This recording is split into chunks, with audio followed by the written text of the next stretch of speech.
Do you want to jumpstart your child's financial success? Here to speak with me is Haley Tolitsky from Cook Capital. Hi, Haley.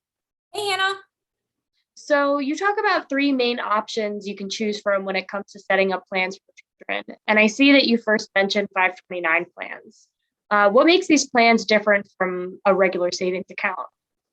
That's a really great question. And I think one of the most impactful things you can do as a parent or grandparent is to save for your child's future through investing. And so that's why I wanted to really write this article, just to share these three different types of investment accounts that are available.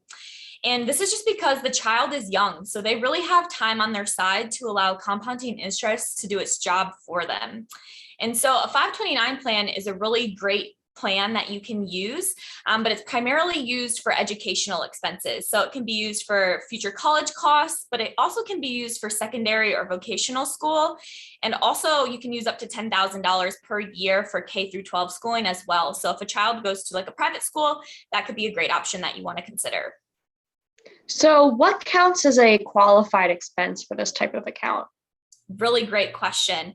And so it's pretty much any type of expense that is used directly for education. So you can look on the IRS website and there is a list of qualified expenses, but quite often thinking of tuition, supplies, books, laptops, any sort of technology, and also housing in many cases.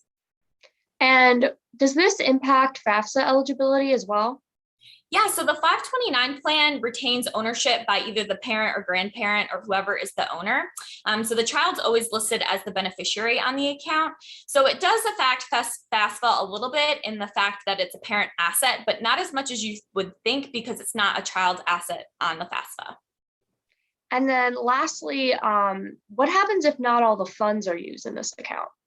Yeah. So what's really great is the child's going to remain the beneficiary on the account, and then the parent has control. So if the first child doesn't use all of the funds or decides not to go to school, you can transfer the beneficiary on the account. So if you have a sibling or another family member, you can easily change the beneficiary with just a quick form. And next you talk about custodial accounts. So how can these accounts help out kids? Yeah, custodial account is often known as a UGMA or UTMA account, and it's just another way to invest for your child's future. So not specifically for education, it can be used for really any future expenses that that child might have.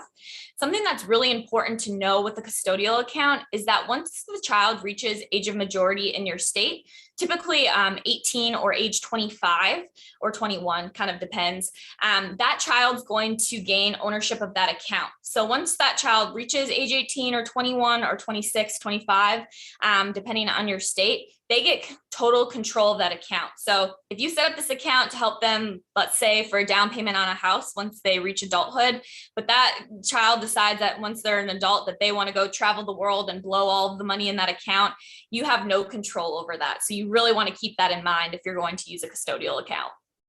Okay. And do these funds impact FAFSA eligibility as well? Yes, they do. So this is a child's asset on the FAFSA. So you want to keep that in mind as well if you're thinking you're going to apply for federal aid once it comes to college. Okay. And lastly, you mentioned custodial Roth IRAs. Does the minor have to contribute to this? Yeah, the minor actually does not have to, but the minor has to have earned income. So if you have a child that is working, it can be W-2 or self-employment income. So babysitting counts, working at a local ice cream shop, anything like that counts.